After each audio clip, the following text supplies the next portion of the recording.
네, 여러분 안녕하세요. 2024년 3월 8일 금요일 묘희의 뉴스 인사이다 시작하겠습니다. 매화꽃 축제가 오늘부터 시작한다고 하는데 요즘 정치권 소식 뒤숭숭하고 시끄럽지 않습니까?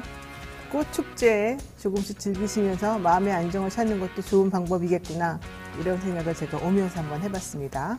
자, 여러분의 인간 소화제 노영희, 오늘 또 힘차게 한번 시작을 해볼까요?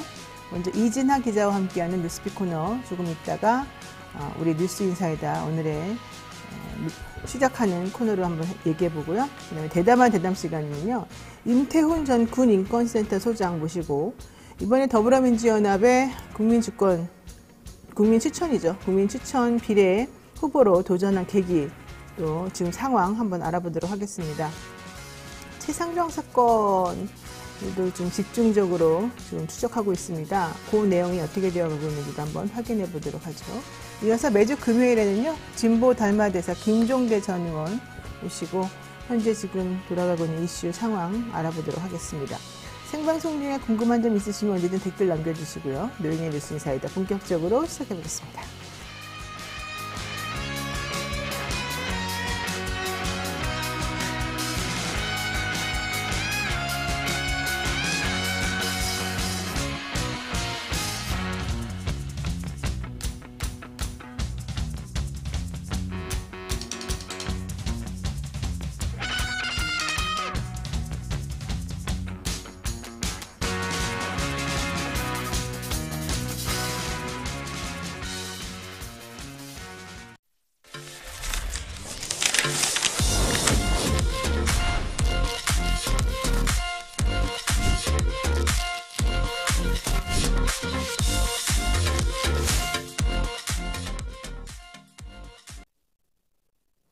네, 바쁜 아침 이것만은 꼭 알아야 된다. 여러분들께 엄선해서 뉴스를 전해드리는 그런 시간입니다. 듣기만 해도 이해가 쏙쏙 되는 뉴스백 시간인데요. 오늘은 이진하 기자가 뉴스를 전해드리겠습니다. 어서 오십시오. 네, 안녕하십니까. 네, 지난번까지는 그래도 매일매일 하다가 조금 전 기자하고 바꿔가지고 하니까 좀 여유가 생기죠? 그 위에도 할 일이 많아가지고요. 어제도 좀 늦게 퇴근했습니다. 아, 그랬군요. 네. 자, 오늘 또 갈 길이 보니까 한번 해보겠습니다. 해병대 최상병 순직 사건 수사 외압 의혹 핵심 당사자죠. 이종섭 전 국방부 장관. 호주 대사로 임명이 되면서 깜짝 사람을 놀라게 하더니만 출국 금지 상태였다는 소식이 알려지면서 더 놀래켰어요. 그런데 네. 오늘 출국한다고요? 깜짝 놀랐습니다. 네. 출국 금지를 도대체 언제 풀어준 건지, 지금 공수처 수사 받고 있는 중인데 막 번개불에 콩 볶아 먹듯이 어제 수사 잠깐 받고 나더니 형식적으로 정리하고 나가는 것 같아요. 어떤 내용입니까? 네, 일단 지난주 수요일에 뉴스픽에서 대통령 뜻에 따라 이종섭 전 국방부 장관이 주 호주 한국 대사관으로 임명됐다고 전해드렸는데요. 다음 날인 목요일에 이 전 장관에 대해서 고위공직자 범죄 수사처, 즉 공수처가 약 3달 전에 출국 금지를 했다는 보도가 나왔습니다. 그러자 어제는 법무부가 직접 움직였다는 정황이 알려졌는데요. 긴급회의를 열고 출국 금지 해제 여부를 논의했다는 것입니다. 출국 금지 해제는 2가지 방법이 있는데, 첫 번째는 당사자가 이의를 신청한 경우가 있고, 다른 하나는 인도적 사유나 회복하기 어려운 중대한 손해가 있을 경우에 법무부 장관이 직권으로 출국 금지를 풀어줄 수 있습니다. 그리고 이날 이 전 장관은 피의자 신분으로 공수처에 반나절가량 자진 출석했습니다. 공수처가 출석을 요청해 이루어진 정식 조사는 아닌 것으로 파악됐고요. 이 전 장관은 공수처에서 주로 자신의 입장을 설명한 것으로 알려졌습니다. 그러면서 공수처는 이 전 장관이 수사에 적극 협조하겠다라면서 이례적으로 수사 대상자의 입장을 설명했습니다. 더불어 이 전 장관은 이미 외교관용 공용 여권을 발급받아서 오늘 오후에 국적기 편으로 호주 시드니에 출국한다고 알려졌습니다. 아니, 공수처 수사에 적극 협조하는데 어떻게 외국 대사로 가는데 협조를 어떻게 한다는 거죠?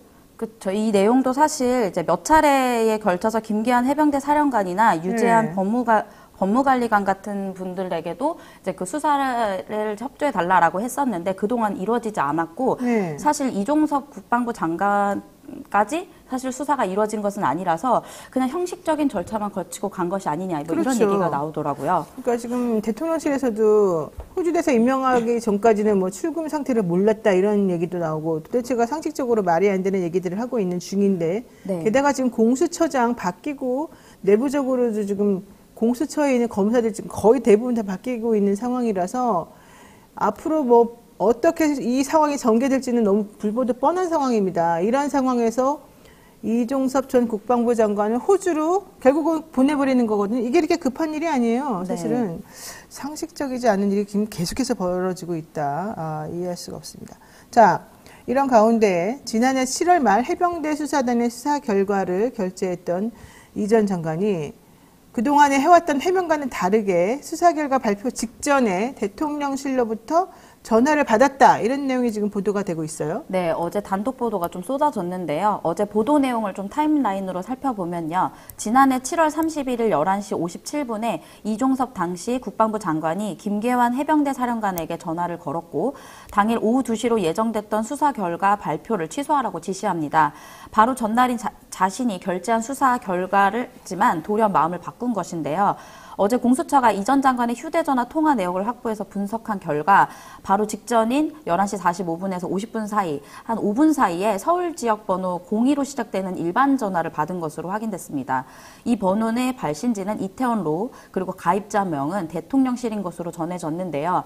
그러면서 전화를 받고 난 직후에 이 전 장관은 1시 반에 참모진 긴급회의를 소집해 가장 가까운 해병대 장관을 찾았고 1시간이 채 되지 않았을 때 정종범 부사령관이 도착해서 수사 결과에 누구누구를 구체적으로 적지 말라라면서 구체적인 지침을 전달했다고 합니다. 더군다나 이날은 이 전 장관이 우즈베키스탄 출장을 위해서 2시 반쯤 국방부에서 나가야 했지만 그 직전까지 수사 결과에 대한 지침을 내리는데 몰두한 것으로 파악됐습니다. 그러니까 지금 중요한 게 뭐 외압이 없었다, 뭐 특별한 일이 없었다 이렇게 주장을 계속 해왔지만 안 맞는 정황이 속속들이 나오고 있는 중인데 타임라인을 살펴보게 되면 7월 31일 11시 57분에 김기한 해병대 사령관에게 전화를 걸었는데 그러면서 수사 결과 발표하지 말라고 일단 얘기했는데 바로 그 전에 직전에 대통령실로부터 전화를 받은 정황이 나왔다는 거예요. 대통령실로부터 한 5분 정도 그러니까 11시 45분부터 50분 사이에 전화를 받고 곧바로 김기한 해병대 사령관에게 전화를 걸어서 오후에 있을 예정인 수사 결과 발표를 취소하라. 이제 이런 내용이 나왔던 건데 그럼 그 11시 45분부터 50분 사이에 걸려온 용산 대통령실로부터의 전화 내용이 무엇이냐. 이게 이제 가장 핵심이 아니겠습니까? 네. 뭐라는 겁니까 도대체가? 일단 뭐 그 내용은 나오진 않았는데요.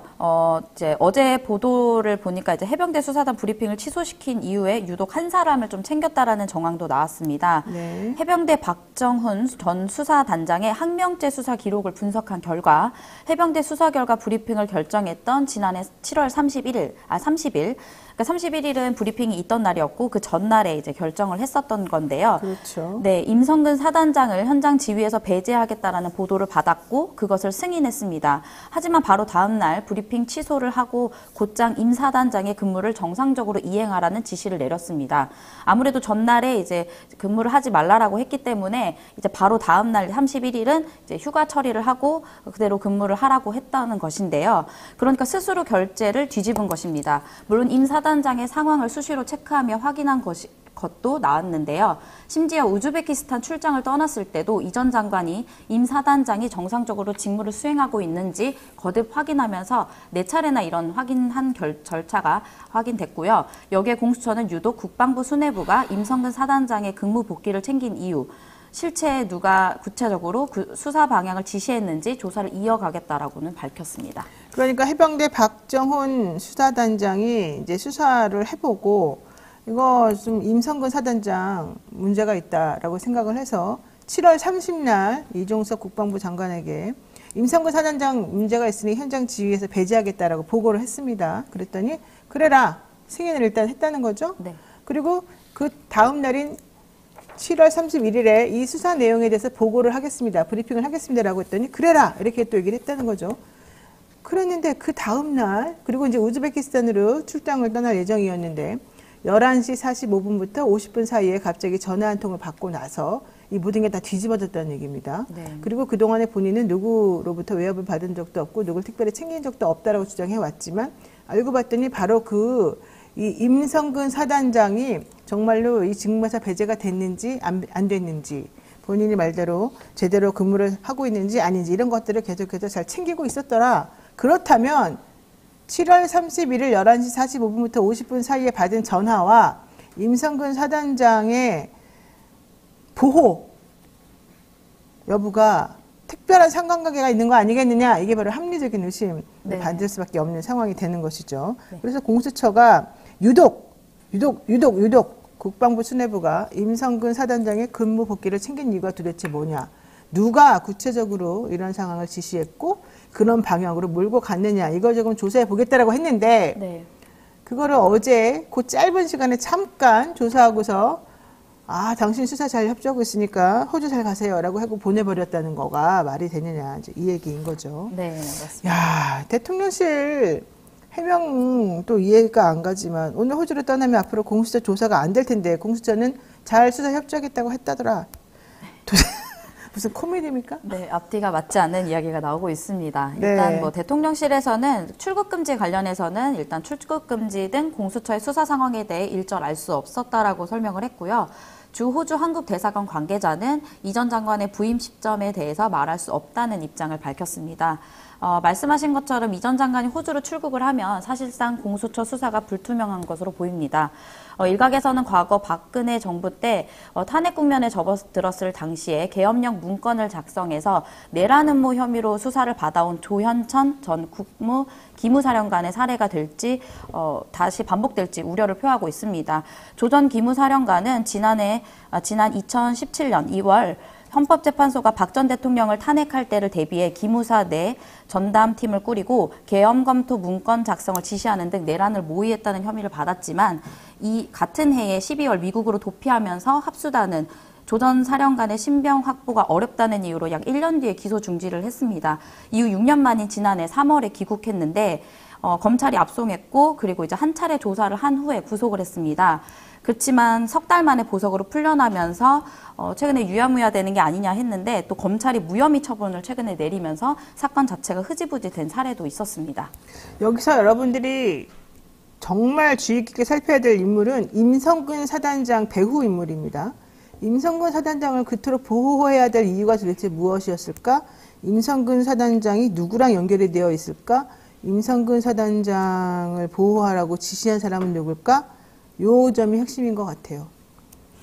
제가 더 이상 말씀을 안 드리겠지만 임성근 사단장, 대통령실 전화, 그 막강한 권력, 그리고 이 사람과 연결되어 있는, 이 사건과 연결되어 있는 수많은 사람들이 지금 공천받거나 뭐 신범철 차관 등을 비롯해서 공천받거나 장관에서 쫓겨났음에도 불구하고 대사로 가거나 수사선상에서 빠져주거나 여러 가지 일이 지금 동시에 벌어지고 있는데 그게 바로 하나를 지키기 위해서다. 어떤 식으로 상황이 벌어지고 있는지 우리가 그림이 그려지지 않습니까? 이 내용을 정확하게 파악하는 것이 바로 이 사건을 풀어나갈 핵심이다. 그리고 결국 그것은 하나로 귀결된다. 하나로 귀결된다. 이것을 잊지 말아야 될 것 같습니다. 모든 사건의 핵심은 항상 하나로부터 나온다. 이게 제가 그동안 변호사 생활하면서 축적한 경험의 요지입니다. 요지. 자, 두 번째 이슈 보겠습니다. 한동훈 국민의힘 비대위원장, 전직 대통령 박근혜 씨 최측근인 유영하 변호사 공천, 이거 두고 사실 다들 와 이제 이런 생각을 많이 했는데 네. 탄핵 개항을 다시 건넜다 이렇게 이준석 개혁신당 대표가 얘기를 하니까 탄핵? 오래된 일이다. 7년 전에 있었던 일이다. 야, 네. 한동훈 비대위원장 박근혜 전 대통령 탄핵으로 명성을 얻고 탄핵으로 결국에는 다시 또 되돌이표 찍고 이러고 있네요. 네. 그래서 스스로를 부정하는 일이 아니냐 뭐 이런 얘기가 나오고 있는데요. 한 비대위원장이 어제 자신이 수사하고 기소에 옥살이를 했던 전직 대통령 박근혜 씨의 탄핵에 대해 굉장히 오래된 이야기다. 우리 당은 다양한 생각을 가진 사람들이 최대한 많이 모여서 함께 가야 유능해진다라고 답을 했습니다. 그러고서는 당이 대단히 포용적으로 운영돼야 한다고 생각하고 있다고 덧붙였습니다. 네. 이게 끝인가요? 네. 네. 되게 재밌네요. 자신이 수사하고 기소해서 옥살이를 했던 박근혜 씨 탄핵에 대해서 굉장히 오래된 이야기다. 우리 당은 다양한 생각을 가진 사람들이 최대한 많이 모여서 함께 가야 유능해진다. 당이 대단히 포용적으로 운영되어야 된다. 이야, 대단히 정말 재밌는 말인데. 그랬더니 또 댓글이나 이런 데 반응을 보니까요. 그럼 대장동은 더 오래된 사건이 아니냐. 그리고 또 운동권에 대한 청산 이야기도 너무 오래전 이야기다. 이런 식으로 반박하는 그런 댓글들도 많이 봤습니다. 야, 우리 위원장님의 기억력이라고 하는 것은 정말 유연하다. 대단히 유연하다. 이렇게 생각할 수밖에 없겠네요. 자, 무소속 출마자들에 대해서도 한마디 했더니 그냥 샥 정리가 됩니다. 네, 어제 한 위원장이 당의 공천 결정에 반발해서 탈당 후에 무소속으로 출마할 경우 다시 복당을 허용하지 않겠다라고 경고했습니다. 그러면서 복당을 허용하는 건 정책적으로 일관성이 맞지 않는 일이라면서 제 기준이 있고 최소한의 기강을 전제로 하는 것이라고 답했습니다. 앞서 이채익 의원이 자신의 지역구인 울산 남구 갑에 국민공천제 적용 지역으로 결정된 일에 반발하면서 탈당 후에 무소속 출마를 시사했고 공천 배제 결정에 반발한 서울 강남 병의 유경준 의원에 대해서도 한 위원장은 시스템 공천 자체에 의문을 제기하고 부정하는 분을 다른 지역구에 배치할 필요는 없다라고 밝혔습니다. 네, 뭐 유경준 의원은 그렇게 될 걸 몰랐나 보죠? 본인이 유승민계인데? 참 아이러니합니다. 아무리 일을 잘하면 뭐합니까? 강남 서초 여기는 한 번만 받아도 감지덕지해야 되는 곳인데 너무 기대가 컸던 거 아닌가 생각이 들고요. 자, 민주당 공천 막바지를 향해 가니까 국민의힘에서 대구 지역 그 민주당의 공천이 조금 정리가 좀 되는 듯 하면서 국민의힘이 오히려 더 시끄러워지는 그런 상황이 벌어지고 있어요. 네, 국민의힘의 공천관리위원회가 대구 동구 군위갑과 북구갑 선거구에 대해서 국민공천 지역으로 지정 발표한 것과 관련해서 해당 지역 당협과 주민들이 반발에 나섰습니다. 더불어 국민의힘의 국민추천제는 야당에서 준비했던 거와 좀 달리 몇 달 전부터 준비했던 것이 이제 야당의 그런 국민추천제인데 국민의힘은 갑작스러운 발표로 이제 시작된 것이라서 깜깜이 공천이란 말도 나오고 사실상 이제 자의로 선출하고 또 타의로 이제 그 추천을 할 수 있기 때문에 아무나 또 원하는 사람들이 오는 것이 아니냐 이런 얘기가 나오고 있습니다. 그런 가운데 여가부 장관 후보자로 지명됐다가 사라져서 논란이 됐던 김행 전 후보자가 지난 1월에 불출마를 선언했었습니다. 사실 많은 분들이 모르셨을 텐데요. 그러다가 갑자기 어제 그것을 번복하고 국민의힘 위성정당인 국민의 미래에 비례대표 후보 공천을 신청한 것으로 알려져서 좀 눈길을 끌었습니다. 왜 그랬는지 알아요, 이 사람이? 왜 그랬나요? 드라마틱 엑시트를 주장하던 이 여가부 장관 후보자였던 김행 씨가 왜 그랬느냐? 배임죄로 그동안에 고발을 당해가지고 수사를 받고 있었고 원래 중성동 갑 쪽에 자기가 나가고 싶어 했었었는데 무혐의를 받았답니다. 그래서 모든 혐의가 사라져서 본인이 이제는 나가도 된다라고 판단을 했고 그래서 국민의 미래 비례대표 후보 공천을 신청했다라고 알려지고 있습니다. 야, 진짜 절대 죽지 않는 불사조 드라마틱 엑시트 주랭랑 김행 씨. 잘 되시기를 바라겠습니다. 오늘 우리 이진아 기자가 특별하게 하나 준비한 게 있죠? 코너 속의 코너로 사진 뉴스 하나 준비했다고요? 네, 제가 사진 뉴스 보는 거를 좀 많이 보는데요. 제가 뽑은 사진 뉴스는요. 한번 보여주시겠나요? 네. 네, 지난 6일에 이재명 더불어민주당 대표와 정청래 최고위원이 이날 오전 여의도 국회에서 열린 최고위원회에서 김건희 여사의 디올백 수수 의혹에 대한 풍자로 디올백이라는 이제 피켓을 들어서 웃음을 자아냈는데요. 사실 이것은 이제 그 장경태 의원이 김 여사가 받은 디올백뿐만 아니라 훼손된 민주주의에 대한 복원, 입틀막 언론 환경에 대한 복원 등 대한민국을 되돌려달라는 말씀을 많이 하고 있다.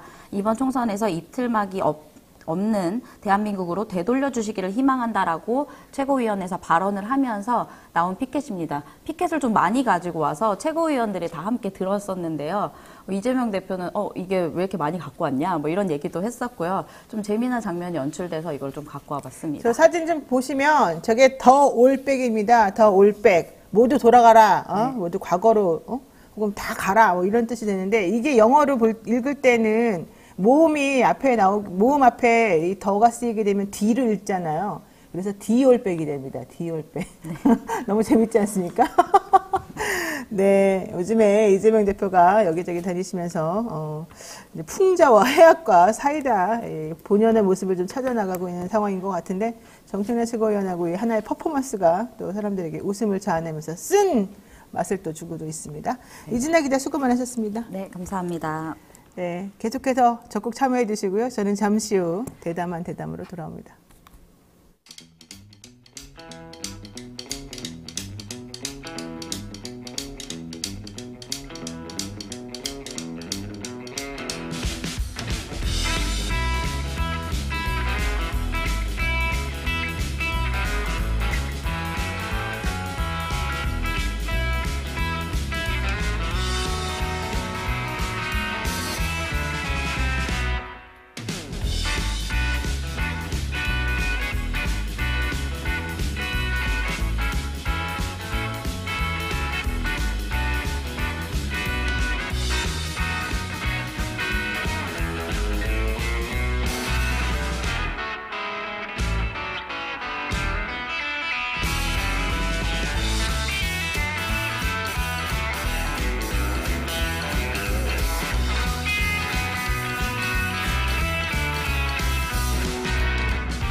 오늘따라 집중이 잘 안 된 것 같아.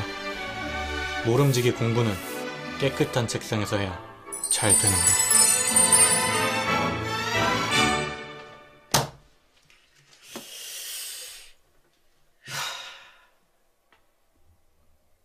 피곤한데 내일 할.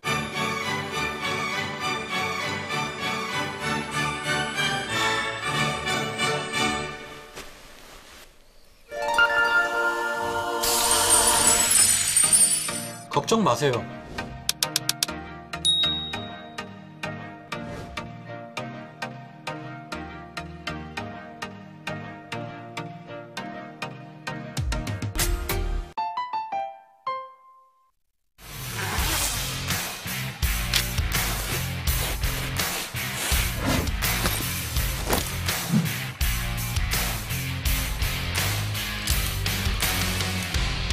주식 평가 방법이 사용되고 있어요.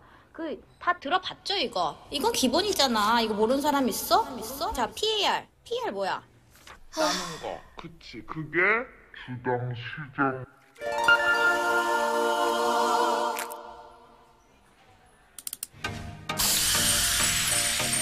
걱정 마세요.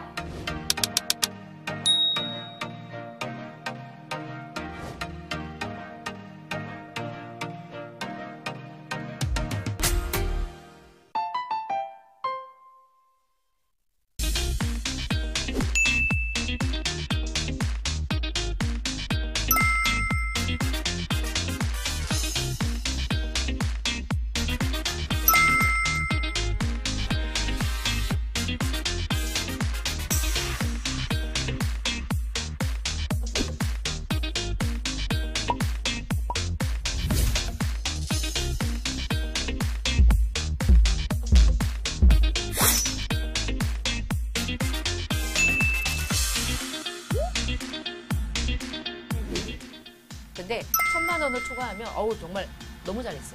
예를 들어 1,500을 누려야 돼.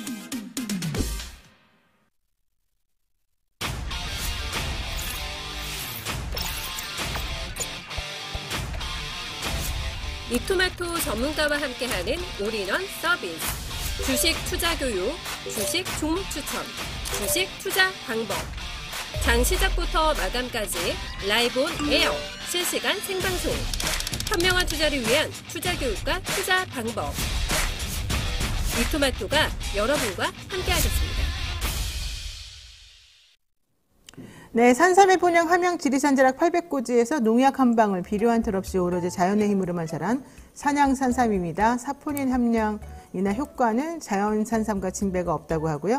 7년근 뿌리, 잎, 열매 한 뿌리를 한 병에 담아내서 압도적인 사포닌 함량을 자랑한다고 합니다. 컴파운드 K 강화 특허 추출 방식으로 흡수율을 높였는데요. 사랑하는 부모님, 남편과 아내, 그리고 한 해를 열심히 살아온 나 자신에게도 지리산 천년의 기운을 선물하시기 바랍니다. 2024년 새해에도 어김없이 찾아온 1+1 이벤트, 여기에 추가해서 산삼떡 3종 세트 드리는 새해맞이 이벤트 역시 같이 드리고 있습니다. 많은 관심 부탁드립니다. 전화 문의는 1666-1080입니다. 1666-1080 그리고 네이버에서는 산삼 순백으로 검색하시면 되겠습니다. 그리고 지금은요 잠깐 깜짝 특별 코너 한번 진행해 보겠습니다. 어제 오늘 요즘에 계속해서 외신에서 보도하고 있는 게요. 대한민국의 출생률 문제인데요. 외신 보도가 계속 쏟아져 나기 때문에 한 5분 정도 외신 얘기를 브리핑 해보는 시간을 한번 갖도록 하겠습니다. 문희자 평론가 모셨습니다. 어서 오십시오. 네, 안녕하십니까. 네. 오늘 마침 38 세계 여성의 날입니다. 그러니까요. 네. 예. 우리나라에서는 사실 어느 순간부터 세계 여성의 날에 대해서 별 의미를 관심이 없어져 버렸어요. 관심이 너무 없어요. 왜냐하면 국내 문제가 너무 시급해가지고 다들 정치에 과몰입하고 계신 그 상태거든요. 네. 그런데 이런 사이에 외신에서는 우리나라 저출산과 관련된 보도들을 엄청나게 쏟아냈습니다. 지난달 28일 우리나라 통계청이 한국의 그 출산율과 관련돼 가지고 네. 이제 수치를 발표를 했는데 그 발표에 맞춰가지고 전 세계 외신들이 그럼 도대체 한국의 저출산이 왜 이렇게 심각한가에 대해서 분석 기사들을 낸 거예요. 네. 그런데 사실 이유가 우리가 모르는 게 아닙니다. 그 여성들한테 도대체 아이를 왜 안 낳아요라고 물어보면은 어린 좀 어이가 없지 않습니까? 그러니까요. 네, 정말 기가 막힐 때가 많습니다. 그런 말 들을 때마다. 그러니까 네. 왜 안 낳는지 우리가 이유를 모르는 게 아니지 네. 않습니까? 네가 한번 나와봐 이럴까? 이게 저는 되게 답답한 게 여성들이 항상 하는 말이 그거예요. 아니 저희가 끊임없이 왜 낳을 수 없고 낳아서 어떤 어려움에 봉착하고 있는지 말씀을 지난 수십 년간 드렸는데 왜 관련 대책은 저희의 얘기를 쏙 빼고 우리의 얘기 그리고 결혼 당사자인 청년들의 얘기에는 귀를 기울이지 않은 채 네. 말도 안 되는 대책들만 쏟아내느냐라고 항변을 하고 있지 않습니까? 그런데 이번 외신 보도도 사실 비슷한 얘기들이 나왔어요. 네, 맞습니다. 특히, 영국 BBC 같은 경우에는 지난 1년간 많은 여성들을 인터뷰한 내용을 직접적으로 소개를 했는데요. 네. 그 내용 저희 다 알고 있습니다. 뭐 비싼 집값 그리고 여성 같은 경우에는 일단 우리는 노동 시간이 너무 깁니다. 그리고 업무도 상당히 과중할 뿐만 아니라 경쟁도 치열하죠. 네. 게다가 여성들이 아이를 낳고 그다음에 출산 휴가를 가게 되면 그 사이에 경쟁력이 떨어진다는 거예요. 심지어 남성의 출산 휴가는 거의 쓸 수가 없는 상황이죠. 이런 모든 것들 저희가 평소에 지적했던 문제들을 다 지적을 하고 있는데 영국 언론뿐만 아니라 아랍계 언론인 알자지라 방송 역시도 이런 부분과 관련해서 그냥 거의 대동소이합니다. 내용들이. 알자지라도 그런 말을 하다니 그건 좀 충격입니다. 제가 솔직히 알자지라가 그런 말 할 줄은 몰랐습니다. 자, 세계 네. 여성의 날이란 1908년 미국에서 약 1만 5천 명의 여성 노동자들이 더 나은 노동 환경을 위해서 노동조합을 만들고 공정한 대우와 임금 인상 투표권을 요구하는 시위를 벌이면서 여성의 권리를 외쳤던 것이 중요한 시금석이 되었던 그런 날이었습니다. 이날은 매년 기념이 되고 있으며 여성들이 정치, 경제, 사회 등의 다양한 영역에서 이룬 성과를 기리고 축하하는 특별한 날이고 유엔 여성기구에서는 이날에 대해서 앞으로 좀 많이 격려하고 세계적으로 좀 이 날을 좀 기리고 그래서 여성들의 권익을 향상하는 날로 삼았으면 좋겠다라는 얘기를 하고 있습니다. 그런데 우리나라 대한민국의 여성 출산율이 너무 낮은 것을 보고서 일본마저도 남의 일이 아니다라고 그렇죠. 얘기를 하고 있죠. 네. 그리고 유리천장 지수라는 게 있어요. 여성의 노동 참여율이라든지 실제로 여성들이 사회적으로 어떤 대우를 받고 있는지를 꼼꼼히 이제 점검한 지수가 있는데 29개 나라를 조사했는데 우리나라가 꼴찌. 꼴찌? 네, 꼴찌. 세상에 웃을 일이 아닌데 내가 좀 네. 웃음이 나오네요. 네. 특히 이제 이번에 지적된 내용 중에 하나가 뭐냐면 성별 임금 격차예요. 아. 여성과 남성이 동일 노동을 해도 여성이 남성보다 몇 %나 적게 받을까요? 혹시 생각 어느 정도일 것 같으세요? 한 60에서 70% 정도 받나요? 그렇죠. 네. 그러니까 우리나라는 33.1% 여성이 적게 받고 있습니다. 이게 OECD 평균으로 쳐도 굉장히 우리나라가 저조한 수준이라고 할 수 있고 네. 사실 지난 그 50년간 고속 경제 발전을 하면서 이건 외신이 이렇게 지적을 한 부분입니다. BBC가 고속 발전을 하면서 여성들을 고등교육 그리고 여성들에게 직장에서의 어떤 야망을 심어줬지만 중요한 건 어머니와 아내로서의 대우에 있어서는 전혀 사회적 인식이 발전하지 않았다라고 얘기를 하는 거예요. 그러니까 여성들 입장에서는 내가 고등교육을 받았고 그리고 나도 열심히 하면 성공할 수 있다라는 사회적 성공에 대한 희망을 꿈꿨지만 내가 어느 순간 아내와 어머니의 자리로 돌아가 버리게 되면은 제대로 대우받지 못하고 내가 교육받은 것들이 의미가 없어진다는 생각에 그걸 굉장히 두려워한다라는 겁니다. 그렇다면 사회적으로 이 두려움을 없앨 수 있는 정책을 세워야 되는데 그런 네. 것들이 이루어지지 않았다는 거고요. 네. 자, 왜 그럼 유독 한국의 저출산에 대해서 전 세계가 집중을 하고 있느냐? 사실 출산율이 떨어지는 건 전 세계적인 상황이거든요. 그런데 네. 유독 한국이 가장 극단적인 상황을 보여주고 있기 때문이고 2100년이 되면 우리나라의 인구가 2600만 명 정도로 떨어질 것이다. 그래서 심지어 이런 표현을 쓴 외신도 있습니다. 한국인의 멸종. 이라는 표현을 썼어요. 그러니까 잠재적 한국인의 멸종까지도 가져올 수 있다라는 이야기를 하고 있습니다. 네, 알겠습니다. 자, 통계청에서 12월 인구 동향을 조사한 내용을 살펴보게 되면 2023년 4분기 출생률이 0.65, 전년 동기 대비 0.05 하락, 혼인도 하락세, 12월의 혼인도 전년 동월 대비 1.16% 감소, 12월 기준으로 16,253명이 출생하고 32,341명이 사망해서 대한민국의 인구는 16,088명이 감소했다. 이런 결과가 나왔습니다. 게다가 요즘 뭐 남성분들 육아휴직 많이 쓰고 있다고 칭찬했죠? 실상은 아니래요. 눈치 봐가지고 뭐 12개월 다 쓰는 사람은 사실은 7%밖에 안 되고요. 대부분은 쓰다 말다 흐지부지 되고 다 그냥 끝났다고 합니다. 이런 상황에서 아기 낳겠습니까? 아우, 게다가 직장맘들, 워킹맘들이 일을 함에도 불구하고 육아와 집안일은 거의 도맡아 해야 되는 맞아요. 사회적 분위기도 지적을 하고 있습니다. 외신이 너무 잘 알고 있습니다. 정말 우리 둘 다 일하는 여성들인데요. 뭐가 까맣게 지나가 버렸어요. 네. 우리 둘 다 일하는 여성들인데 정말 독박육아 심각한 상황이었습니다. 자, 오늘은 세계 여성의 날을 맞이해서 문희정 평론가와 함께 대한민국의 이 지금 아득한 현실에 대해서 한번 살펴봤는데요. 예, 정말 낮아진 이 출생률과 이런 여러 가지 것들을 종합적으로 살펴봤을 때 정말 대한민국 나아갈 길이 좀 멀다 이런 얘기를 안 해볼 수가 없습니다. 오늘 말씀 고맙습니다. 여기까지 듣겠습니다. 네, 고맙습니다. 네, 지금까지 문희정 평론가와 함께 얘기 나눴습니다. 자, 그리고요, 이어서 곧바로 대담한 대담 코너 바로 진행하도록 하겠습니다.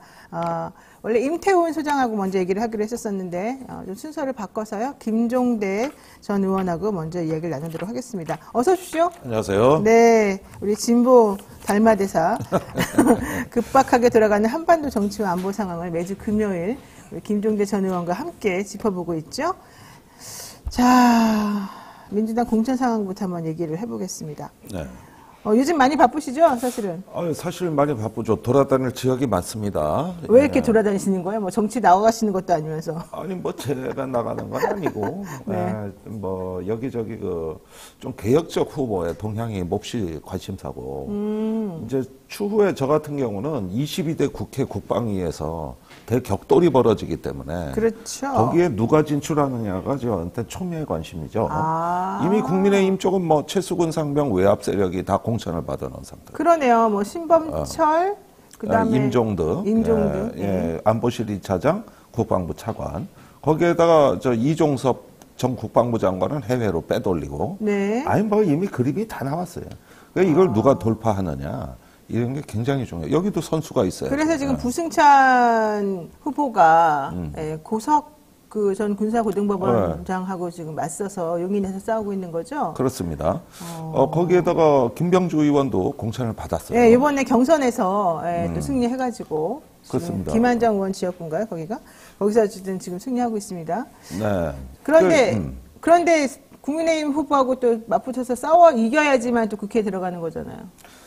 그러니까 이게 선거 과정부터 부승찬 후보 경우에는 고석전 군사 고등법원장, 윤석열 대통령 사법연수원 동기 네. 이렇게 지금 하니까 이 선거 자체가 외압이냐 진실이냐를 가리는 하나의 어떤 선거가 돼버렸고 선거 자체가 그다음에 들어와서도 또 앞으로 국방부나 대통령실하고 지금 싸워야 되는 입장이고 갈 길이 먼데 아마도 22대 국회 초반은 특검 국회가 될 겁니다. 최수근 상명 특검, 그다음에 김건희 여사에 대한 이제 종합 특검 이렇게 줄줄이 예정돼 있거든요. 그때 힘을 발휘하지 못하면 저는 그 22대 국회 초장의 기선 제압을 못하면은 이후에 3년간 정치 어렵다고 봐요. 이제 저 정권에서는 별짓을 다 할 건데 초기에 확실하게 기선을 제압해야 된다. 그리고 네. 저는 22대 국회에 어떤 그 야권이 주도하는 국회의 모습을 보여주는 상상력이 이 선거 과정에서 발휘돼야 된다는 거고, 그 다음에 그 조국 신당이 지금 굉장히 지지율이 높고, 네. 어차피 혼자서 교섭단체 구성은 못 하거든요. 목표가 10석이에요. 그러면은 비례연합당이라든가 녹색정의당이라든가 이런 제야당이 별도로 공동교섭단체를 구성해야 된다. 이렇게 해서 2대 1의 구도로 교섭단체 둘이 국민의힘을 압박해 들어가는 이 국회가 가장 이상적이다. 그 22대에 그런 판을 만들어낼 수 있느냐 없느냐가 지금 이 선거의 핵심 포인트라고 봅니다. 그렇군요. 자, 뭐 얘기가 나온 김에 어쨌든 얘기 한번 해볼게요.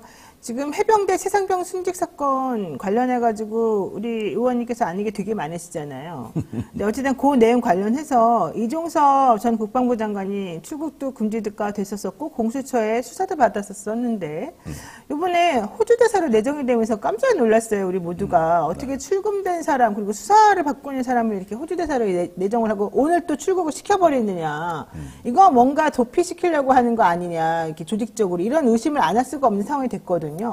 지금 혹시 말씀하신 뉘앙스를 제가 살펴보니까 외교관 여건은 이미 발급받았고 주호주 대사로 내정된 것도 이미 다 미리 준비가 탁탁탁탁 계획적으로 진행됐던 것처럼 보여서 이게 뭔가 아까 말씀하신 것처럼 이번에 국회에서 총선이 끝나고 난 다음에 이루어질 이 최상병 사건 관련 특검을 대비해서 준비했던 것이 지금 진행되고 있는 거 아니에요? 이런 느낌을 갖는 것 같은데요. 예, 이제 핵심 피의자나 증인들에 대한 정리가 거의 다 이루어진 겁니다.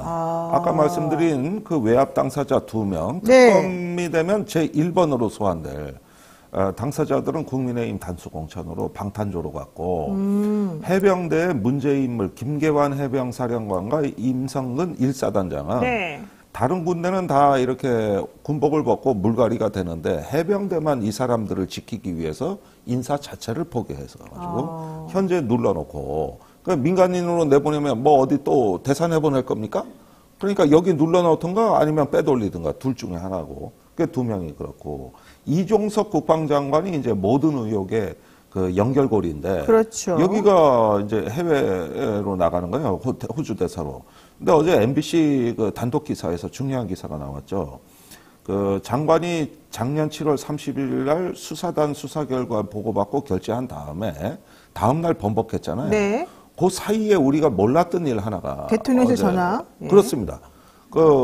대통령실하고 전화 기록이 확인돼요. 11시 45분부터 11시 50분까지 5분 동안 대통령실로부터 전화가 왔다. 그렇습니다. 그리고 그 직후가 바로 그 전화 통화 끝난 직후가 막 비상사태로 돌아간답니다. 급박하게. 언론 보도 취소해라. 그다음에 이첩 보류해라. 이게 다 그 전화 이후 시간대에서 일어나고 그때 대통령실에 휴가 갔던 임종덕 2차장이 전화를 해병대 사령관한테 하고 공직기강 비서실에 경찰에서 파견 나온 경정이 경북경찰청으로 전화를 하고 모든 그냥 총도만 태세가 그게 이튿날까지 가는 거야. 8월 2일 날까지도 이첩이 된 상황까지도 계속 이어지는 거거든요. 그러면은 지금은 해외 출국할 때가 아니라 휴대폰 압수수색해 포렌식 할 때고. 그것도 아직 안 했어요? 그 밑에다 했잖아요. 그 본사가 비서실장께 군사보좌관 이렇게 밑에서부터 훑어 올라가 가지고 본인이 남은 거예요. 본인이. 네. 그랬는데 요 시점에서 약식 조사라고 출국 내보내버렸어요? 아니 출국한다는 거 아니에요. 그러면은 이 얘기는 뭐냐 하면은 네. 여기서 일단 합법적으로 공범 빼돌리기를 합법적으로 정부가 하는 거예요. 그러니까 내보내주는 느낌이 막 나네요. 그런지 안 그런지 모르겠지만. 예. 이런 식이고 이제 공수처가 그럼 수사하는 건 어떻게 된다는 얘기냐? 네. 공수처장 바뀝니다. 그러니까요. 공수처에 지금 남아있는 사람이 없어요. 그리고. 예. 그리고 저 대통령 우검회라고 친목회원 검사로 바뀝니다. 공수처장이 예. 옛날에는 공수처를 그렇게 반대했던 사람을 막 올리려고 하다가 그거 실패하고 나니까 이제는 여권에서 추천한 사람이 지금 올라가고 있어요. 그렇죠. 그러면은 이런 일련의 흐름, 공천, 대사로 해외 도피, 그 다음에 공수처장 교체, 이런 일련의 사안을 우리가 하나의 시퀀스로 모아서 보게 되면은 윤석열 대통령 방탄체제가 완결됐다는 거예요. 아니, 이 이후에 있을 특검에 대비한. 네. 예. 이거 너무 심각한 상황인데 왜 이렇게 사람들이 공수처에 무관심하고 왜 야권에서는 야당에서는 왜 공수처장에 신경을 안 써요? 야당이 만들었잖아요, 공수처를. 그러니까 왜 신경을 안 써요, 근데? 뭐 민주당이 뭐는 똑바로 합니까? 여보세요. 그런데 이제서야 이제 그 선거 중에 이제 조금 분위기 쇄신이 되고 있는 거지 뭐. 지난 그러니까. 2년간 뭐 판판이 당했지 뭐. 그런 거를 조금 제대로 좀 추진력 있게 밀어붙이고 확인할 수 있는 일을 제대로 할 수 있는 좀 일꾼을 뽑아줘야 되는 사실 분위기 이유가 좀 또 하나 생긴 것 같았습니다. 그래서 지금 선거 중에 네. 그 지방지를 빼고 보다 에너지 넘치는 근육질로 이번에 전면적 다 바꿔주는 게 필요한 좋겠다. 이유입니다. 예. 알겠습니다. 자, 민주당 공천 상황만 얘기하셨으니까 하겠습니다. 지금 최근에 사선의 홍영표 의원이 탈당 선언하면서 민주당 보고 민주가 사라진 가짜 민주당이다, 공천 학살이다 이러면서 이낙연 대표랑 서른 의원 등하고 같이 민주 연대를 만들겠다 이렇게 말했거든요. 근데 이거 파급력이 있겠습니까? 어떻게 됩니까? 예, 참고로 이낙연 의원의 그 새로운 미래의 지금 상황이 어떠냐? 모든 여론조사에서 정의당과 뒤지거나 비슷합니다. 네, 거의 사실은 안 나오고 있죠, 요즘에. 예. 네. 거의 이제 존재감이 바닥인 상황으로 치닫고 있어요. 내가 처음부터 이 제3지대에 대해서 가장 많이 비판했던 사람이 전데, 네. 특히 양당 정치 극복, 양당 기득권 정치 폐해를 극복하자고 만든 게 제3의 정치인데, 네. 다름 아닌 그 당사자들이 양당 정치 최대 수혜자들이다. 그러면서 자기 존재에 안 맞는 구호를 내신 거예요. 양당 기득권 정치 청사는 정의당 같은 데서 나오는 구호지. 그렇지. 기득권 중심에 있는 도지사, 당대표, 국무총리를 낸 사람들이 하는 게 아니고, 또 한때 양당 기득권 정치 청산을 외쳤던 박지원, 정동영 의원, 과거 국민의당에서 지금 민주당 가 계셔서 그 말 안 하잖아요. 그러니까 이렇게 돌고 도는 정치가 어떻게 제3의 정치냐. 이건 구조적 한계다. 이렇게 말씀드렸었고. 네. 그러면서 이제 빅텐트로 해서 이준석 개혁신당하고 합쳤던 거는 제가 일종의 그게 비듬 정치라고 얘기하는 건데. 비듬 정치요? 머리 털면 비듬 나오지. 네. 그 비듬하고 머리카락 그 우수수 나오잖아요. 네. 그 각 당의 부스러기들 모아서 하겠다는 정치 아니냐. 비듬도 보면은 지저분하지만 모아놔서 비닐봉지에 꾹꾹 눌러놓으면 꼭 똑같이 보이는 게 먹을. 아니 그러니까 왜 그러세요 정말? 지금 그런 정치 하신 거다. 네네네. 그러다 보니까 그 비닐봉지 옆구리가 터져가지고 이제는 그거 다 쏟아진 거예요. 주워 담지도 못하고. 네. 그래서 제가 이런 게 부스러기 정치라고 했던 것인데 네. 그 한계가 드러나는 거예요. 그러니까 서른 의원하고 홍영표 의원은 저도 그분들 공천 탈락은 전 개인적으로 굉장히 아쉽게 생각합니다. 홍영표 의원이 이제 원내대표하며 열심히 싸웠고 서른 의원은 동교동계의 김대중 비서 중에 마지막 원내 막내로서. 남아있는 마지막 비서거든요. 네. 그래서 김대중 정신 요즘 기류의 김대중도 나오기 때문에 굳이 한 명 남은 서른 의원까지는 통합 차원에서 좀 지켜드렸으면 하는 게 제 바람이에요. 그러나 어쩐 일인지 뭐 시스템의 뜻인지 당의 뜻인지 이제 공천에서 탈락이 됐다면 이분들은 과거 DJ 정신을 생각하고 네. 또 본인의 어떤 정치의 초심을 생각할 때 일단은 어떤 이 민주당이 선거에서 이기도록 외곽에서 백의 종군을 하고 범야권을 위해서 일했으면 좋겠다. 단순히 민주당이 아니라 네. 조국신당, 녹색정의당, 비례연합정당 이런 어떤 범야권의 하나의 촉진자로서 자신의 정치적 경륜을 펼쳤으면 더 좋지 않을까. 근데 새로운 미래는 민주당의 부스럭이란 말이에요. 그런 면에서 굉장히 잘못된 선택이고 구차한 결과가 아닐까 하는 생각이 들어요. 알겠습니다. 네, 자 민주당이 결국 이제 개파 갈등 이런 것들 때문에 공천 과정에서 파열음이 조금 났는데 혁신형 통합선대위원장이 등장하면서 결국 이것이 좀 봉합되지 않겠냐라고 얘기합니다. 그러면서 다음 주부터 이해찬 전 대표, 이탄희 의원 이런 분들이 이 선대위에서 활동하면서 뭔가 좀 분위기를 바꿔주고 하나의 몸짓으로 목소리를 내면서 움직여질 수 있겠다 이런 얘기 좀 나오거든요. 네. 어떻게 보십니까? 유시민 장관 얘기도 좀 거론이 되는데 유 전 장관은 여기 참여할지 안 할지 솔직히 좀 미지수이긴 합니다. 예, 이분들이 다 지금 미지수예요. 아, 다 미지수예요? 이해찬 전 대표는 오케이 된 거 아니었어요? 아니 근데 이해찬 대표는 2020년 총선에서 굉장히 불안한 선거를 180석 네, 엄청 압승으로 잘했죠. 네. 이끌었던 전례가 있죠. 그러나 그 이면에는 그런 180석 압승을 하기 위해서 일단 벼락치기로 위성정당을 창당한다든가 이런 어떤 그 무리수가 따랐고 또 이해찬 대표가 윤석열 검찰총장을 강력히 추천한 당사자로서 그때 당대표 시절에 그 검찰총장을 추천해서 당의 어떤 망설이던 청와대를 네. 돌려 세운 거 아닙니까? 그러니까 그 시대 상황에 맞는 전략과 판단이었을지는 몰라도 오늘날 와서 보면 결국은 또 그런 윤석열 정부의 출범과 또 이후에 어떤 위성정당 창당의 후유증이라는 이런 부분을 봤을 때 나는 유능한 전략가라는 거는 저도 인정하고 배울 점이 많다고 봅니다만은 통합형이냐에 대해서는 내가 좀 의문이 있어요. 아니 통합형이라는 게 그때 당시에 윤석열까지 이끌었던 그런 어떤 당대표 아니시냐 그런 면에서 조금 하고 또 상당히 또 많이 연로하세요. 그리고 저는 유시민 전 장관 같은 경우는 네. 지금의 외부에서 평론가 작가로서 하는 게릴라전이 지금 상당히 그럴듯해 보입니다. 그런데 정규전의 지휘관으로 온다는 거는 여태까지 유시민 장관이 안 해봤던 일이거든요. 네. 사실은 정의당에 있다가 노무현 재단 가셨다가 민주당의 중책을 맡거나 큰 선거를 민주당에서 지휘하신 적은 없잖아요.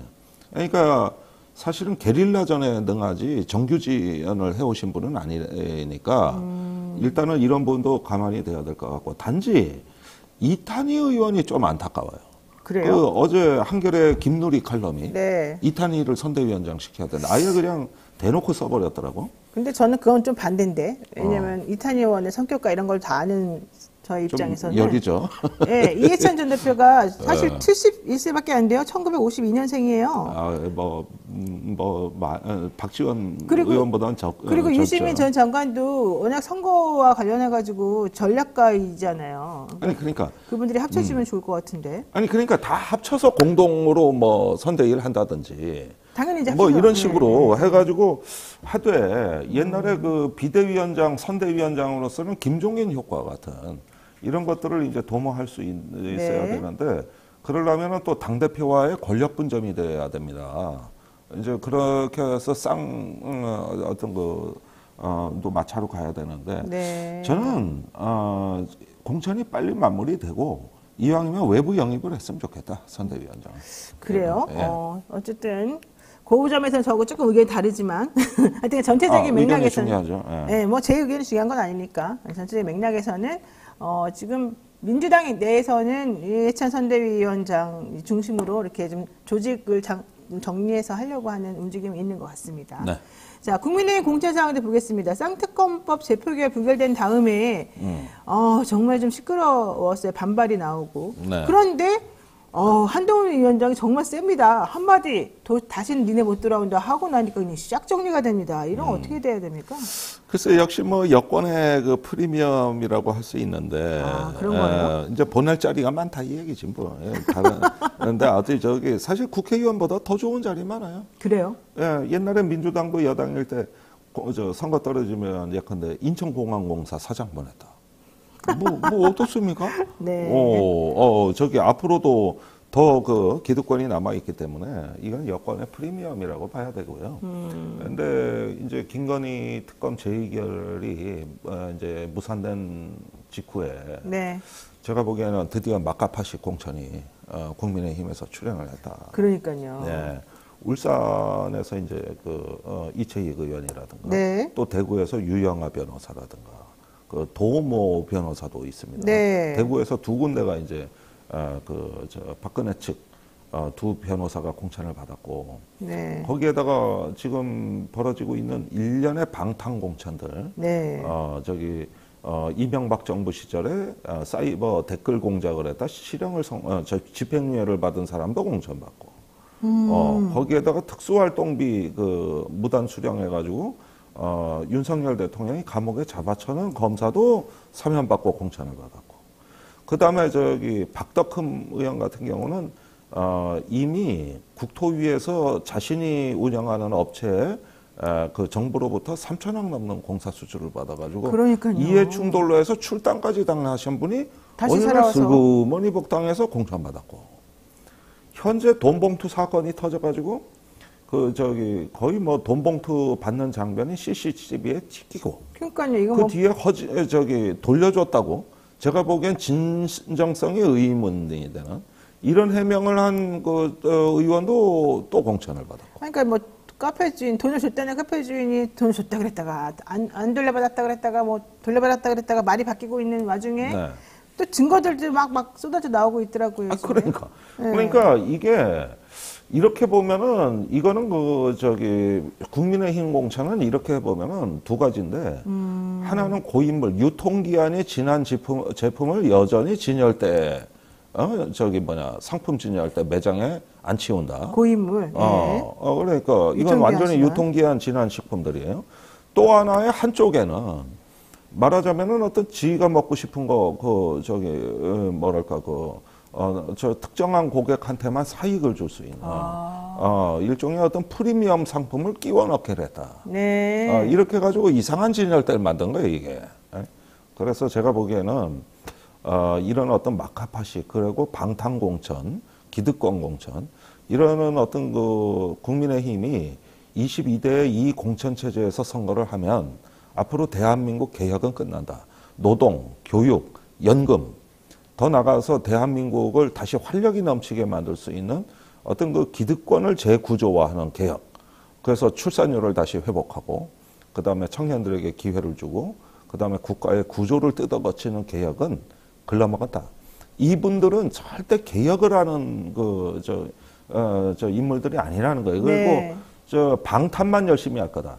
그리고 지금 국회가 21대 때 황교안 대표가 공천에서 폭망해가지고 당시에 국민의힘이 선거에서 소수당으로 전락했는데 그때 주로 당선되신 분들이 거의 다예요. 그러면 그때 공천 잘못해 폭망했다는 분들이 네. 이제 와서 또 출마하는 거 가지고 주류가 또 되는 거 아닙니까? 결국 이 공천은 한동훈 공천이기도 하지만 황교안 공천이에요. 그러니까요. 그 얘기도 하더라고요. 황교안 공천이다. 황교안 공천이에요. 그리고 막 종북몰이 하는 막 그런 네. 공천. 네. 네. 자, 어쨌든 그렇습니다. 상당히 뭐 건생구팽 공천이다 뭐 이런 얘기도 사실은. 뭔 소리? 김건희 네, 부인 여사 때문에 살았다가 이제 토사구팽 하듯이 이제 특검법 표가 끝나고 나니까 이제 뱉어낸다 뭐 이런. 그 소리. 예. 아이고 이제 이해가 가네. 네. 아이고 말들 참 잘 만들어. 정말 말 잘 만들어. 아니 그러니까 네. 지금의 국회의원 선거가 유감스럽게도 시대 정신이 사라진 각 당의 내홍의 주류가 된 공천이 돼가지고 제가 참 국가의 미래가 걱정스러운데 네. 우리가 이런 정권에 대해서 효과적으로 심판하고 견제할 수 있는 이런 어떤 선거의 분위기로만 가준다면 네. 대한민국 개혁 가능합니다. 정권 교체 안 된 상태에서도 국민이 이제 개혁의 주체로 갈 수 있는 이런 어떤 기회의 창문이 열린다. 네. 그런 점에서 매우 지금 절체절명의 순간이라고 알겠습니다. 자, 요거 질문 한번 해보겠습니다. 최근 기본소득당의 용혜인 의원이 더불어민주연합 비례대표 후보로 출마를 또 합니다. 그렇게 되면은 비례만 이제 2번 하는 건데 지난번에는 지역구 출마하겠다고 했다가 또 그냥 안전하게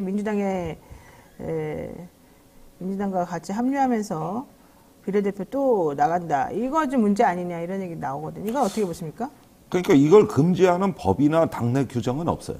어떤 당이든. 그렇죠. 가능합니다. 가능한데 각 당이 비례를 2번 한다는 건 부끄러운 일 아니냐 해서 관행적으로 그걸 차단해 왔던 겁니다. 지금까지. 관행적으로. 예.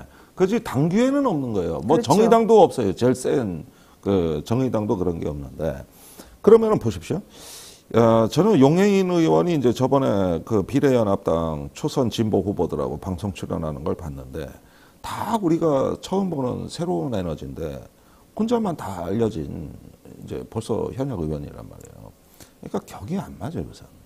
그래서 일단은 저 허은하 의원도 영등포 갑에 출마한다는 거 아닙니까? 그렇죠. 지역구 나간다고. 예, 거기도 비례했으니까. 그러니까 이랬을 때 조금 당선 가능성을 우려로 했다면은 좋은 인재를 비례에 추천하는 게 맞고 본인은 격전지로 갔었어야 된다. 이런 것들이 이제 정치의 정도죠.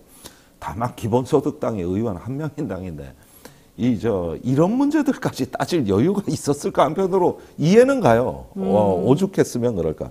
그러나 처음부터 비례연합당에 참여했던 구도가 이거였나? 네. 처음부터 이게 계획이었나? 네. 이렇다면 조금 더 책임 있게 태도를 취해야 하고 아니면 사과라도 해야 될 것 같습니다. 알겠습니다. 마지막 하나만 여쭤보겠습니다. 윤석열 대통령이 민생토론회라는 이름으로 계속해서 지금 선거 개입하는 거 아니냐 이런 의심을 지금 받고 있습니다. 민주당에서는 공직선거법 위반 혐의로 고발하겠다고 밝혔고요. 네. 기존의 대통령의 뭐 어디 한 군데만 가도 정말 엄청나게 비난을 해대던 언론에서는 여기에 대해서 또 18번이 넘게 지금 가고 있는데도 아무도 말을 안 해요.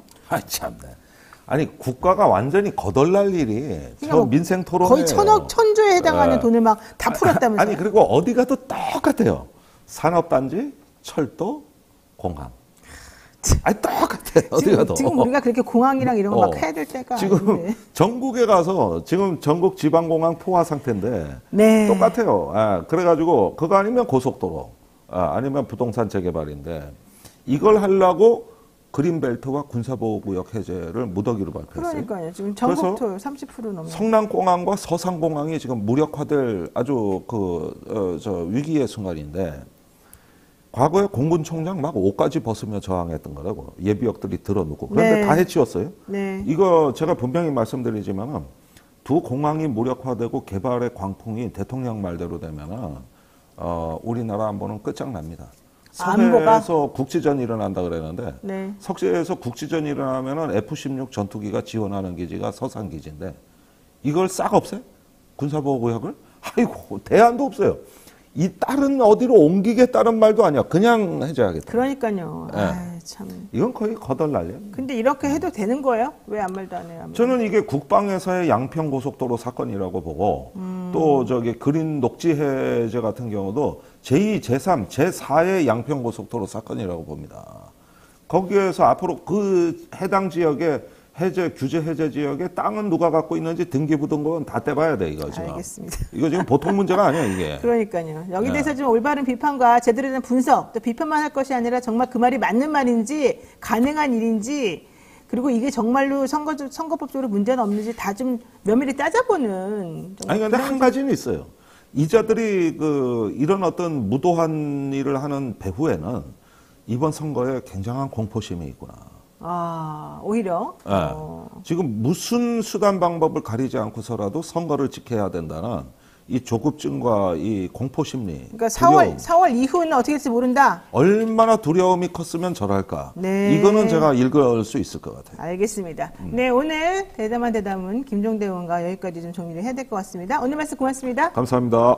네, 지금까지 김종대 의원과 함께 했고요. 잠시 기다리시면 임태훈 소장 모시고 이야기 나누겠습니다.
네, 작년 여름 집중호우로 실종돼 수색을 하다가 순직한 해병대 최상병 사건을 공론화하고요. 15년 동안 군 인권을 위해서 계속해서 목소리를 크게 내시던 분이 있습니다. 22대 총선에서 비례대표로 출사표를 던진 임태훈 전 군인권센터 소장인데요. 모시고 한번 구체적인 내용 들어보도록 하겠습니다. 어서 오십시오. 예, 안녕하십니까. 네, 제가 사실은 임태훈 소장은 몇 년 전부터 꾸준히 이슈 있을 때마다 인터뷰도 하고 그랬었는데 여기서 보니까 또 반갑습니다. 네, 반갑습니다. 아니 근데 갑자기 총선에 출사표를 던졌다 그래서 그 얘기부터 한번 여쭤볼게요. 네. 그 더불어민주연합의 국민추천 후보로 이번에 지금 나가시게 된 거잖아요. 네. 어떻게 된 겁니까, 갑자기? 이게 뭐 많은 분들이 제가 이제 사직서를 냈다라는 네. 문자를 보내니까 첫 마디가 조국 신당 가냐가 이제 1순위였고요. 네. 2순위가 당신이 어디를 가든 당신이 가는 당을 찍겠다. 오. 야, 국민의회 가면 어떡하려고 저런 소리를 하시지? 이런 얘기를 했는데, 우선은 저희도 갑작스러웠고요. 2월 27일이 변희수하사 3주기, 네. 저희가 이제 추모식과 변희수 재단 비전 발표회를 했어요. 변희수 재단이 또 있군요. 재단을 만들고 있는 준비위원회 과정이고요. 제가 거기 공동대표를 맡고 있습니다. 그런데, 이날 저녁 행사가 끝나고 뒤풀이 때, 이런 플랫폼이 열렸으니 응모를 해봐야 되지 않겠냐. 국민후보 추천을 시민사회단체 몫으로 내석이 배분돼서 네. 그거는 당의 몫들이 아니기 때문에 국민후보 공모를 한 겁니다. 그래서 그 다음날부터 이제 조직적으로 좀 논의를 하고 대표가 자기가 이걸 공모하고 싶다고 사표 쓰고는 그냥 갈 수는 없거든요.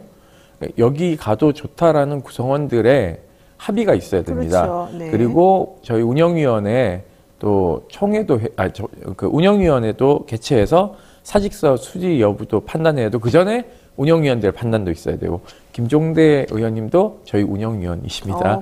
그래서 아마 주메이 들어오셔서 사직 처리하는데 아마 같이 하셨을 텐데요. 이 논의 과정이 좀 저희가 급물살을 탔고 무엇보다도 지금 현재 최수근 사망 사건의 수사 외압이 저희가 주장한 것들이 다 실체가 드러나고 있지 않습니까? 네, 그렇죠. 대통령 개입. 그렇기 때문에 이 반헌법적인 헌법을 난도질한 국가 범죄에 대해서 책임을 물어야 된다. 네. 이번 총선에서 아울러 박대령을 지키지 않으면 안 된다. 사실상 지금 140석이 또 안 된다라는 이제 절망적인 얘기를 하시는 분들이 많아요. 앞으로. 그렇게 되면 박정훈 대령이 현재 군사재판을 받고 있지 않습니까? 네. 박 대령이 감옥을 갈 수도 있다라는 판단도 있는 거예요. 그래서 제가 나가서 박 대령을 지키고 무당한 정권에 대해서 맞서 싸우겠다라는 이제 결론에 도달하게 된 겁니다. 지금 이번에 그 나가시는 분이 고상만 그분도 나가신다고 제가. 고상만 전 조사관은 1차 12명에 포함되지 않으셨습니다. 그래도 포함된 사람이 있고 또 안 된 사람이 있고 네네. 그러니까 남자 6명, 여성 6명이 이제 3월 10일 오전 1시부터 공개 오디션을 통해서 유튜브를 중계를 하면 문자 투표를 인기 투표하듯이 국민 경선이 이렇게 예, 맞습니다. 그래서 모든 국민들이 투표에 참여할 수 있습니다. 12분 중에서 4명 안에 들어야지 비례 네. 후보로 되는 거예요? 예, 그리고 남녀가 번호 배치가 다르지 않습니까? 그렇죠. 그러니까 여성 1번은 비례 전체에서 1번을 주기로 했고요. 남자 1등은 12번을 주기로 이미 확정이 됐기 때문에 제가 남자 1등을 해야 당선 가능성에서 간당간당합니다. 좀 불공평하다고 생각할 수도 있겠네요. 12번 만약에 아니요, 뭐 받으면? 그거는 이미 사주체가 합의를 한 거기 때문에 그래요? 제가 뭐 어떻게 할 수 없는 영역이고요. 제가 최선을 다해야 되는 거는 남성 1번을 받아야 제가 12번이 된다. 그러면 만약에 4명 뽑는데 그러니까 12명 중에서 남성 1번이 12번 그러면 네. 두 번째를 받으면 어떻게 되는 거예요? 몇 번이 되는 거예요? 한 20번대로 밀려나는 거죠. 이야, 되게 어렵네요. 네, 그렇습니다. 네, 알겠습니다. 어쨌든 잘 되시기를 바라고요. 네, 이게 인기 투표가 20점을 차지하기 때문에 5,000표를 제가 5,000명의 국민으로부터 선택을 받아야 20점을 가져가고 전화 여론조사 방식의 100명의 무작위는 30점을 가져가고요. 심사위원회가 36명으로 구성되어 있는데요. 이분들이 50점의 가점을 줍니다. 야, 되게 복잡스럽네요. 네. 어쨌든 여기서 좀 좋은 후보가 잘 걸러지기를 네. 참 바라겠습니다. 많이 도와주셔야 됩니다. 그러네요, 진짜. 자, 군인권 관련해서 어쨌든 많은 일을 해오셨기 때문에 이번에 좀 잘 되셨으면 좋겠다. 그러면은 지난해 이제 7월 구명조끼 없이 실종자 수색 작업에 투입됐다가 숨진 최상병 사건 벌써 8개월이 지났는데 네. 박정훈 해병대 수사단장에 대한 재판이 2번이나 열렸어요. 거기 지금 참석하셨었죠? 예, 이 재판은요, 사실상 윤석열 대통령과 이 수사 외압한 사람들이 다 재판대에 서서 본인들이 수사 외압을 했는지 안 했는지를 밝혀야 되는 건데 이게 거꾸로 됐어요. 그러니까 정의를 밝히고 진실을 밝히고자 하는 자의 목을 비틀어서 사실상 그때 구속시키려고 하지 않았습니까? 네. 다행히도 저희들이 또 이제 검사의 녹음 파일을 공개하면서 네. 박대령의 구속을 정말 막았는데 그 당시 군사법원에서 구속영장이 발부되지 않을 거라고 생각하는 사람은 5%도 안 됐습니다. 그러니까 구속되는 거였고 제가 전날 밤 박대령님하고 통화를 하면서 네. 박대령님이 군사경찰 병과장이기도 하고 네. 수사단장이니까 사실상 군대 내에서 영창이나 군 구금시설 다 관장했던 분이에요. 네. 본인이 수갑채워서 그런 곳에 이제 범인들을 넣었던 사람인데 본인이 역으로 수갑을 차고 그 소위 말해서 남한산성이라고 하는 국군교도소를 간다고 생각을 해보십시오. 이거 너무 참 어떻게 보면 이 멘탈이 무너지는 그렇죠. 일이거든요. 네, 네. 그래서 제가 그 전날 드릴 말씀이 이게 이제 구속이 되면 잘 아시겠지만 이 공간이 분리되지 않습니까? 그럼 사람 만나는 게 제한되기 때문에 그렇죠. 어떤 사람도 사실상 거기 안에서는 정말 멘탈 잡기가 어렵거든요. 그래서 제가 또 감옥을 갔다 와봤지 않습니까? 먼저 얘기를 했죠. 수갑 차면 기분 더럽다. 그리고 감옥 가면은 상당히 무너진다, 일상이. 그렇기 때문에 멘탈 관리 잘 하셔야 된다라는 얘기를 했었는데 오후 6시 김정미 변호사와 국방부 대통령실 문하고 같이 쓰거든요. 그쪽 후문요. 거기 걸어 나오는데 저희가 처음에 잘못 받는 줄 알았어요. 그렇게 걸어 나와서 김정민 변호사하고 저하고 박대령하고 이렇게 포옹하면서 잠시 울었습니다. 사실. 아이고. 사실 기가 막힐 일인 거죠. 지금 재판은 공정하게 진행되고 있다고 보세요? 군사법원이지 않습니까? 상관이 국방부 장관이에요. 아니, 노 변호사님 잘 아시잖아요. 그러니까 서울중앙지법에서 재판을 하면 상관이 대통령은 아니지 않습니까? 적어도 법원장이 계시고 그 위에 대법원장이 계시지 않습니까? 여기는 상관이 국방부 장관입니다. 그러면 이 재판이 공정할까요? 신원식 장관인데요. 그러니까 그래서 제가 국회를 만약에 들어가면 군사법원도 없애야 된다는 얘기를 하는 겁니다. 왜냐하면 85개의 군사법원을 네. 5개로 저희가 없앴어요. 권역별 5개로 했고 항소심인 고등군사법원을 없애고 모든 항소심 재판은 서울고법에서 민간 법원에서 재판을 진행하게 됩니다. 사실 그래서 이 눈치 보는 군사법원, 적어도 상권 분립이 안 되어 있는 군사법원, 지금 행정부에 들어가 있는 법원이지 않습니까? 네. 최소한도로 군사법원을 존치한다면 관할은 대법원으로 가져가야 된다. 만약에 존치한다면 아니면 없애야 된다. 저는 그런 판단을 하고 있습니다. 그렇군요. 그러니까 제가 일부러 여쭤본 거예요, 사실은. 네네. 재판 진행이 좀 그럴 것 같아가지고. 저희는 군사법원에서 재판을 하면 지금 뭐 검찰 측 증인들이 쭉 나오는데요. 지난번 김계한 사령관이 재판 나와서 거짓말한 것들이 다 들통났는데요. 네. 윤석열 대통령도 군사법원에 이제 증인을 나오셔야죠. 네, 나오시고 국회 지금 국정조사도 지금 계류 중인데 김진표 의장님께서 개시 결정만 하면 되거든요. 성원이 다 됐기 때문에. 그 지금 선거가 시작됐으니까 개시 못하지 않습니까? 그럼 새 국회 열리면 국정조사에서 대통령을 국정조사장에 불러야죠. 사실은 당신이 했는지 안 했는지. 저는 이거 안 하면요. 워터게이트 사건이라고 생각해요. 멀쩡하게 수사를 잘 하고 있었고, 구명조끼를 입지 않고, 유속이 빠른 곳에 들어가게 해서 사망에 이르게 한 사단장을 네. 지금 비호하고 있지 않습니까? 수사 외압을 통해서. 저는 이거는 중대 범죄라고 생각하고 있습니다. 그래서 대통령이 형사처벌도 가능하다 이렇게 생각하고 있습니다. 그러니까 이게 특검법으로 발의가 되고 결국 국회 이제 패트까지 안건이 지금 올라가 있는 건 전부 다 대통령실 개입 여부 때문인데. 예, 맞습니다. 이게 결국은 부인을 계속 하고 있지만. 그래도 계속해서 하나씩 천천히 밝혀지고는 있어요. 그렇죠. 어제 MBC 어제도 나왔어요. 단독 보도를 네. 보면 저희가 이제 예상했던 것들이 다 이제 맞아떨어지고 있거든요. 그래도 신기한 게 그렇게라도 밝혀지는 게 어디예요, 그게? 그러니까 세상이 바뀌었죠. 세상이 바뀐 거예요? 바뀌었는데 저 사람만 세상이 바뀐 줄 모르고 디올백 명품도 받고 뭐 50억 클럽도 그렇고 그러니까 이게요. 이종섭 장관이 공수처로부터 출국금지 당했다는 걸 뻔히 알지 않습니까? 호주대사 임명하면 인사검증을 하잖아요. 뻔히 알면서도 임명을 강행하는 건 공수처에 대한 외압이죠. 수사 외압. 나는 너네가 출국금지를 했어도 난 모르겠고 네. 호주대사 출국시킬 거야. 그러니까 출국 해제해. 금지한 거. 네. 이 수사 외압이죠. 그리고 또 하나는 범인 도피 은닉도 저는 성립이 될 거라고 생각하고 있습니다. 오늘 오후 6시 대한항공 편으로 네, 호주 출국하죠. 시드니로 네. 출국을 한다고 합니다.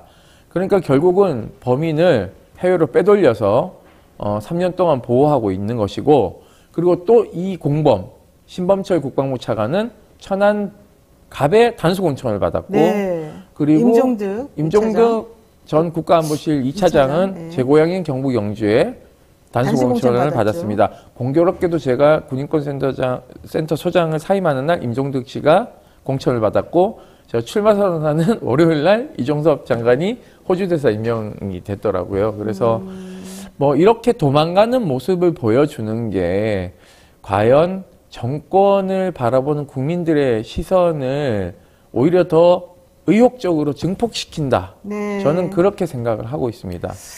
그러니까 신범철 국방부 차관, 임종득 국가안보실 2차장 이제 전에 했던 그런 직함을 가지고 있는 분들이 사실은 이 최수근 상병 사건의 핵심 포인트들이고, 국방부 이종섭 전 국방부 장관도 호주 대사로 가는 분도 사실은 이 세 명의 핵심인데 이분들은 네네. 다 하필이면 왜 이번에 공천 주고 해외를 내보내고 왜 급하게 이렇게 할까? 이제 2라운드를 준비해야 되는 거죠. 국민의힘이 2라운드를 착착 준비하고 있습니다. 2라운드는 뭐예요, 그러면?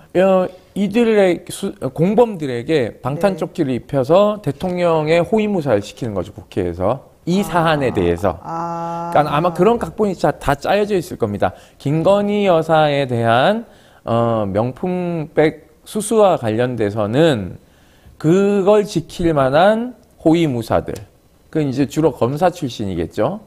그러면 최상병 사망사건 수사외압과 박대령에 대한 이제 역으로의 공격은 이런 이제 호위무사들을 이제 배치하면서 이제 대통령을 지키는 2라운드를 진행한다고 저희는 판단하고 있습니다. 그래서 저는 이 사람들과 싸우는 게 아니라 정확하게 윤석열 대통령하고 맞짱 뜰 수 있는 네. 후보들이 민주당 안에서도 더불어민주연합 안에서도 좀 많이 뽑혀서 국회에 들어가야 국회에서 특검이 통과되지 않는다 했을 때 지금 네. 뭐 거부권 행사하고 있으니까요. 네. 우리도 제2라운드를 다른 방식으로 준비해야 된다. 의회 안에서만 갇혀 있으면 안 된다. 네. 저는 그런 생각을 가지고 있습니다. 박근혜 탄핵 당시 의회의 논리만 작동하진 않았거든요.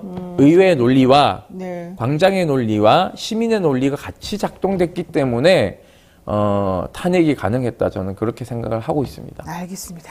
네, 시간이 여기까지 좀 허락이 되기 때문에 오늘 좀 준비한 내용 다는 못하고 여기서 좀 정리해야 될 것 같습니다. 지금까지 임태훈 전 군인권센터 소장과 함께 이야기 나눠봤습니다. 고맙습니다. 감사합니다. 네, 오늘 저희가 말씀드린 부분은 여기까지인데요. 저희가 뉴스픽에서 잠깐 다뤘던 그 디올백 관련해서 하나만 더 잠깐 말씀을 또 드리겠습니다. 그 뒤열벽 사진 아까 그 이재명 대표하고 정청래 최고위원하고 민주당의 사진 이제 보면서 뭐 일단 퍼포먼스라고 제가 이제 설명드렸던 그 부분 관련된 거였는데요. 부연 설명을 조금만 더 드리면 지난 3일 대한의사협회가 정부의 의대 증원에 반발해서 여의도 공원에서 전국 의사 총궐기대회를 개최했는데요. 그때 나왔던 구호가 바로 디올백이었습니다. 이 구호가 바로 정말 당시 상황을 참 아이러니하다고 제가 여러 번에서 말씀드렸지 않습니까? 이 아이러니한 상황을 잘 설명을 좀 해두고 있습니다. 모든 정책을 원래대로 돌려놓자. 모든 시스템을 원상복구 시켜달라. 일방통행은 싫다. 이제 이런 내용을 담고 있었었고요. 그 내용을 정청래 최고위원하고 민주당의 이재명 대표가 아까 풍자 비슷하게 좀 설명했던 그런 사진 장면이었었습니다. 자, 부연 설명 그렇게 제가 말씀을 드렸고요. 여러분들께 이제 마지막에 또 이제 끝나는 마당에서 한번 말씀드리겠습니다. 자, 믿을 수 있다 더 착한 보험 설명드립니다. 건강보험, 차량보험을 더 저렴하게 만나보실 수 있는 전문보험 클리닉 업체죠. 가족이나 친척, 지인에게 묻지마 보험 가입하신 분들, 보험료가 적당한지 필요한 보장은 제대로 들어있는지 궁금할 때 점검 받아보시면 좋겠습니다. 예약만 하시면 전국 어디서든지 무료로 방문 상담도 가능하니까요. 주저하지 말고 예약하시고요. 상담 예약은 대표 전화 1644-1236, 1644-1236입니다. 010-16 환자들의 3303으로 연락하시면 상담 예약은 24시간 가능하고요. 영진이분들의 많은 관심 부탁드립니다. 여러분들이 항상 재테크 관심 많으신데 이런 사소한 것부터 하나씩 체크해 보시면 여러분들의 일상생활이 많이 달라질 것을 느낍니다.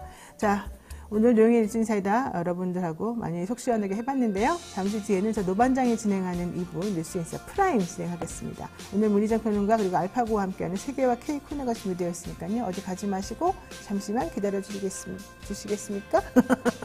네, 그리고 이 프로그램 2부 안 들으실 분들은 다음 주 월요일에 뵙기로 하겠습니다. 고맙습니다.